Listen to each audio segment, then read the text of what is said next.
مولاي صل وسلم دائما أبدا. أعوذ بالله من الشيطان الرجيم. بسم الله الرحمن الرحيم. الحمد لله رب العالمين، والصلاة والسلام على أشرف الأنبياء والمرسلين وعلى آله وصحبه أجمعين. سبحانك لا علم لنا إلا ما علمتنا إنك أنت العليم الحكيم. قال رب اشرح لي صدري ويسر لي أمري واحلل عقدة من لساني يفقه قولي. Assalamualaikum warahmatullahi wabarakatuh. Apa khabar sahabat-sahabat di luar sana? Diharapkan sahabat semua berada dalam keadaan sihat dan teguh menjalani ibadah, puasa dan amal soleh lain di 10 akhir Ramadan ini. InsyaAllah hari ini kita berada dalam siri kedua Permata Al-Qadar dengan satu tajuk yang cukup signifikan, iaitu Ramadan mendidik sifat pemaaf. Baiklah, sahabat-sahabat yang dirahmati Allah Subhanahu Wa Taala, dalam bulan Ramadan yang mulia ini ada satu doa yang maksur daripada Rasulullah sallallahu alaihi wasallam untuk kita amalkan, iaitu Allahumma innaka afuwun tuhibbul afwa fa'fu anna, yang bermaksud, ya Allah, ya Tuhan kami, sesungguhnya Engkau Maha Pengampun dan Engkau suka memaafkan, maka maafkanlah segala dosa dan kesalahan kami.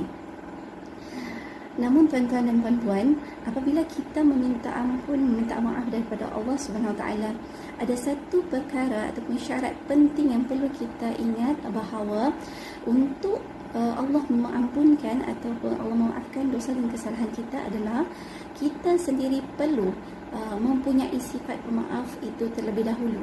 Kita perlu memaafkan dosa dan kesalahan orang lain supaya Allah sendiri boleh memaafkan segala kesalahan kita. Sebagai contoh, kita sebagai seorang ibu ataupun ayah, apabila kita pulang daripada tempat kerja dalam keadaan yang letih, penat, dan apabila kita sampai di rumah, kita dapati anak-anak kita pula buat hal. Ada yang bergaduh, ada yang menconteng di tempat yang tak sepatutnya, ada yang memecahkan barang-barang yang tak sepatutnya dipecahkan. Jadi kita pun berasa marah.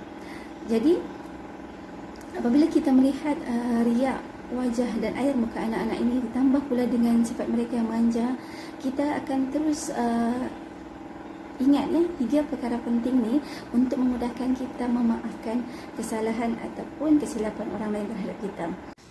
Poin pertama yang ingin saya kongsikan di sini ialah mula-mula sekali kita kena meletakkan standard bahawa mereka itu adalah manusia dan bukan lebih daripada itu. Sebagai contoh, apabila seseorang melakukan kesalahan terhadap kita, ada kala manusia ni dia merasakan orang lain tu tidak sepatutnya atau tidak selayaknya melakukan kesalahan, seolah-olah mereka tu malaikat pula.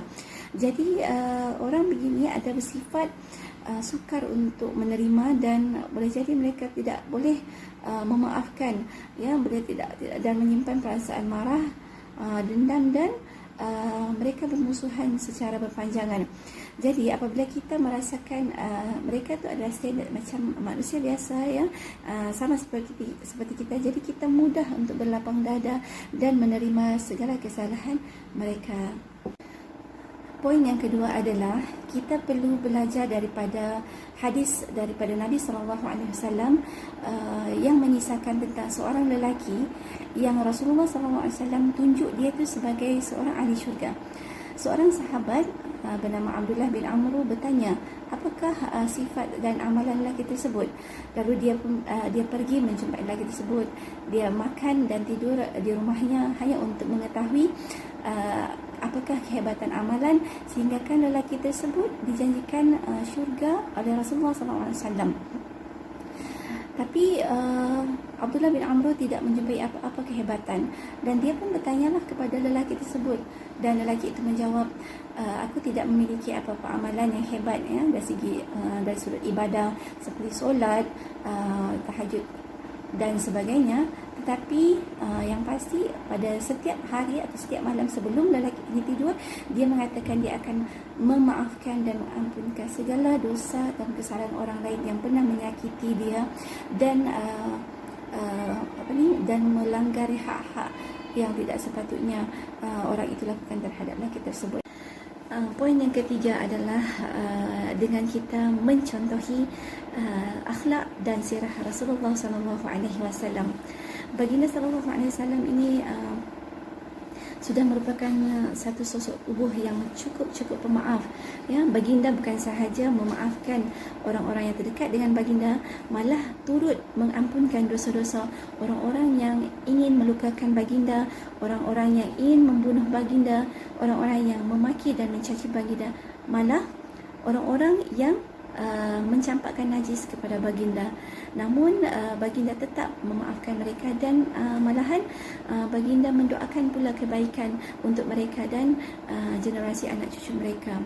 Jadi berdasarkan ketiga-tiga poin tadi, diharapkan ia dapat memberi suntikan motivasi kepada kita untuk menjadi insan yang lebih pemaaf pada masa akan datang.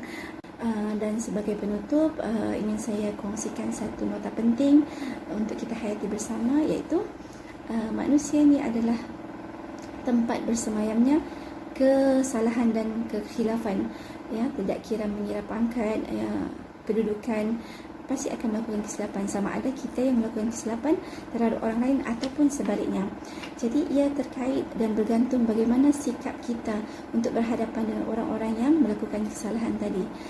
Cantiknya Islam ni ialah ia mengajarkan kita untuk menjadi ataupun memilih sifat pemaaf berbanding menyimpan perasaan dendam ataupun marah yang berlama-lamaan. Allah sendiri memerintahkan kita untuk membalas setiap kejahatan dan keburukan yang orang lakukan terhadap kita dengan kebaikan.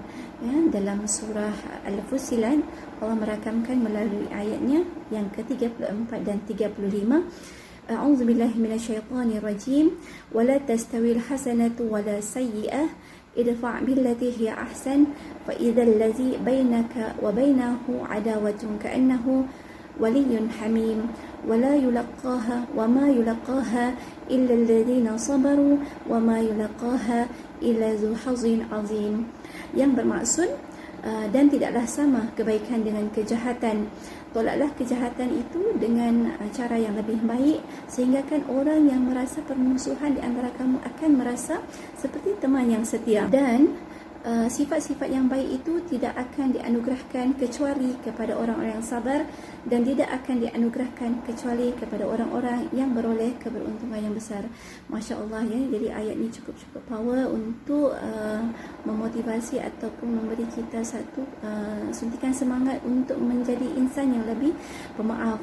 Terlebih lagi dalam bulan Ramadan ini, agar Allah pun sudi memaafkan dan mengampunkan dosa kita yang telah lalu. Jadi sahabat sekalian, rasanya itu sahaja perkongsian petang ini. InsyaAllah segalanya yang baik daripada Allah dan keburukan itu adalah daripada kelemahan saya sendiri. Sekian, wabillahi taufiq wal hidayah. Assalamualaikum warahmatullahi wabarakatuh.